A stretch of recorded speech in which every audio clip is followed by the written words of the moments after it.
नमस्कार, are Nayak Hindi education में आप सभी का स्वागत है। आज हमारे अध्ययन का विषय है लक्ष्मा कहानी, जो कि लेखिका महादेवी वर्मा द्वारा रचित बहुत ही प्रसिद्ध कहानी है। तो चलिए इस कहानी का भावार्थ जानने का प्रयत्न करते हैं। इस कहानी का भावार्थ नहीं कहेंगे, सारांश जानने का प्रयत्न करते हैं और इस कहानी में निहित भाव को समझने का प्रयत्न करते हैं। चलिए, लक्ष्मा महादेवी वर्मा द्वारा रचित एक अत्यंत मार्मिक और संवेदनशील रेखाचित्र है। ये रेखाचित्र हैं, ठीक है, जो उनके प्रसिद्ध संग्रह अतीत के चलचित्र जो 1941 में संग्रहित है।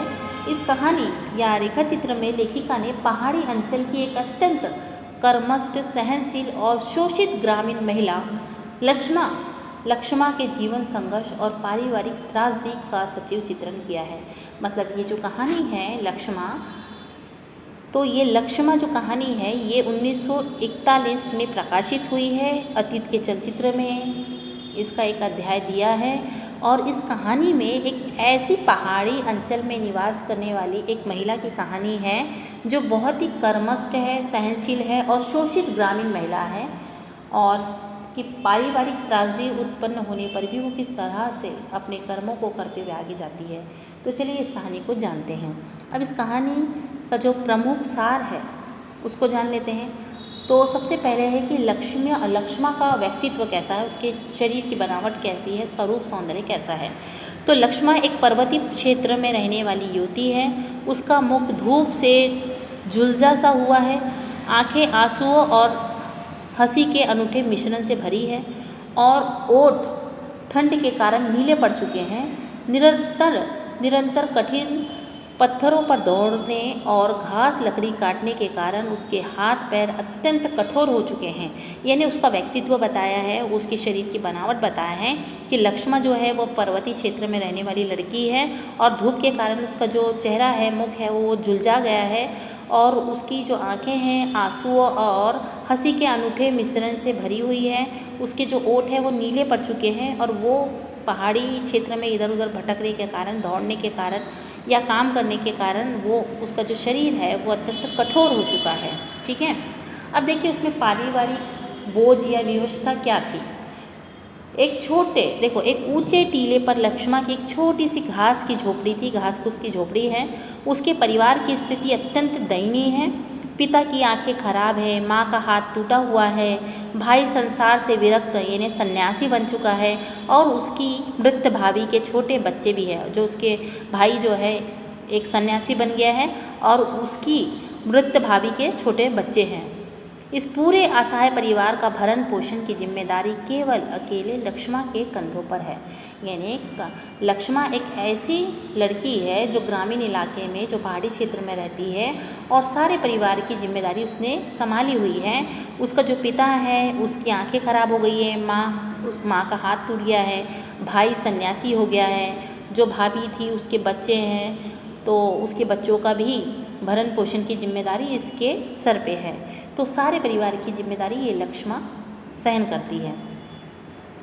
परिवार का पेट भरने के लिए लक्ष्मा के पास अतीत की यादें जैसी मात्र एक भैंस है। ठीक है, अतीत की याद में एक सिर्फ भैंस है। वो दिन रात पहाड़ों पर दौड़कर उसके लिए घास लाती है, दूध दोहती है, मट्ठा भी लोती है। गर्मियों में वह झोपड़ी के पास कुछ आलू भी उगा लेती है, लेकिन इससे पूरे परिवार के लिए अन्न और वस्त्र का अभाव कभी दूर नहीं होता है। मतलब कहने के लिए उसको एक भैंस है और भैंस का ही भरण पोषण करके उसके दूध दही जो भी मिलता है वो करती है, और कभी कभी वो आलू वगैरह उगा लेती है, पर उससे उसके परिवार का भरण पोषण पूरा नहीं हो पाता है। देखो, अब ससुराल में जब उसकी शादी हो गई तो सामाजिक उत्पीड़न भी उसके साथ हुआ है। तो लक्ष्मा के ससुराल में बहुत जमीन और जानवर थे, लेकिन उसकी परिस्थिति का फ़ायदा उठाकर उसे देवर और जेठ के भाई की संपत्ति हड़पने की नीयत बना ली थी। मतलब क्या किया, उसके जेठ और देवर ने अपने जो भाई, उसका भाई जो था, उसकी प्रॉपर्टी को हथियाने की नीयत बना ली। समाज और परिवार के पुरुषों द्वारा उसका निरंतर शोषण और उत्पीड़न किया गया। मतलब ये जब ससुराल में थी तो इसके देवर और जेठ ने इसके पति की जो संपत्ति है उसको हड़प ली और उसके साथ उसका मतलब उस पर बहुत तरह तरह के अत्याचार भी करते थे। फिर महादेवी वर्मा और लेखिका का कैसे आत्मिक संबंध स्थापित हुआ देखते हैं। तो महादेवी वर्मा जब भी पहाड़ में जाती, पहाड़ों में यानी रामगढ़ के पास का जो मीरा मंदिर है मैं रहने जाती, तब लक्ष्मा उनसे जुड़ती। लक्ष्मा लेखिका से गहरा आत्मीय स्नेह रखती थी। जब लेखिका वापस लौटने लगती तब वह रोते हुए उन्हें विदा करने में दूर तक आती थी और कहती थी संभल कर जाना, जल्दी वापस आना।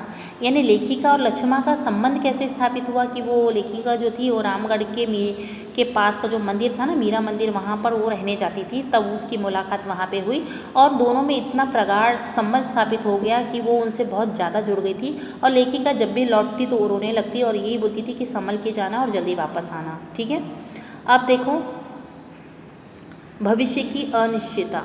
तो रेखा चित्र के अंत में लेखिका सर्दियों के आगमन पर लक्ष्मा की चिंता व्यक्त करती है। मतलब लेखिका जब घर पे जाती है तो उसको याद आता है कि सर्दियों के दिन में उसको सर्दियों में या बरसात में किस तरह से उसको समस्या का सामना करना पड़ता है।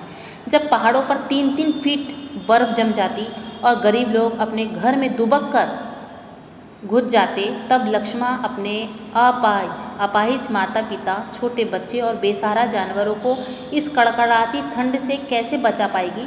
मैंने मतलब महादेवी वर्मा सोचती है कि जब सर्दियों के दिन आते हैं और लोग इतनी बर्फ़ गिरती है तो अपने घर पे दुबक के सो जाते हैं, पर लक्ष्मा कैसे अपने परिवार को संभालेंगी, कैसे इनको ठंडी से बचाएगी। ये उत्तर जब भी ये सोचती है तो उसको एकदम दर्दनाक सवाल उसके सामने उत्पन्न हो जाता है कि एक अकेली स्त्री अपने परिवार को किस तरह से सर्दियों से, बारिश से कैसे बचा पाएगी। और उसका जो जीवन इतना कठिन है, उसके संघर्षों को देखकर जब भी लेखिका उसे याद करती है तो उसे ये सारे संघर्ष याद आते हैं, उसकी कठिनाइयाँ परेशानी उसे याद आती है। और इसी कठिनाई परेशानी को याद करके और वो उस लक्ष्मा को याद करके इन्होंने एक रेखा चित्र लिखा है उसके जीवन संघर्ष पर। तो ये देखो इस रेखा चित्र का क्या प्रमुख उद्देश्य है। तो नारी की सहनशीलता बताता है कि नारी, ये कहानी दर्शाता है कि घोर संकट और विरोध में भी एक नारी कितनी अटल और मजबूत रह सकती है ना, कि सब कुछ छूट जाने के बाद भी वो जो स्त्री है वो अकेले अपने परिवार का भरण पोषण कर रही है। ग्रामीण जीवन का यथार्थ चित्रण, कि ग्रामीण जीवन किस तरह से होता है, पर्वतीय क्षेत्र में रहने वाले लोग किस तरह से समस्याओं का सामना करना पड़ता है उन्हें, और किस तरह से वो अपने परिवार का भरण पोषण करने के लिए किस तरह से मेहनत करते हैं, इसको दर्शाता है। पारिवारिक विघटन, इसमें ये भी दिखाया गया है कि पारिवारिक विघटन किस तरह से होता है। यानी मतलब यहाँ पे लक्ष्मा और उसके जो देवर जेठ है उन्होंने उसकी प्रॉपर्टी को छीन लिया, तो ये भी दिखाता है कि पारिवारिक विघटन किस तरह से होता है। और इसमें ये भी दिखाया है कि जब उसका जो भाई है उसकी पत्नी गुजर जाती है तो वो सन्यासी बन जाता है और उसके जो छोटे छोटे बच्चे हैं उसको वो लक्ष्मा संभालती है। तो यहाँ पे ये भी दिखाया है कि कहानी में ये दिखाने का प्रयत्न किया है कि कैसे स्वार्थ के कारण परिवार के लोग ही एक असहाय स्त्री का हक छीनने का प्रयास करते हैं, है ना। उसका जो देवर और जेठ है उसके हक को छीनने का प्रयास करते हैं। तो इस तरह से जो कहानी है लक्ष्मा की, एक संघर्षपूर्ण स्त्री की कहानी है और इस कहानी के माध्यम से समाज में जितनी भी गरीब या गांव में रहने वाली स्त्रियां हैं उसके संघर्षशीलता को, उस इतनी कठोर यात्रा सहने के बाद भी अपने परिवार की जिम्मेदारी, अपने कर्तव्य को निर्वाह करने वाली स्त्री का चित्रण यहाँ पे लेखिका ने किया है। तो आशा करते हैं कि आपको ये कहानी समझ में आई होगी। समझ में आई तो लाइक और सब्सक्राइब करें। धन्यवाद।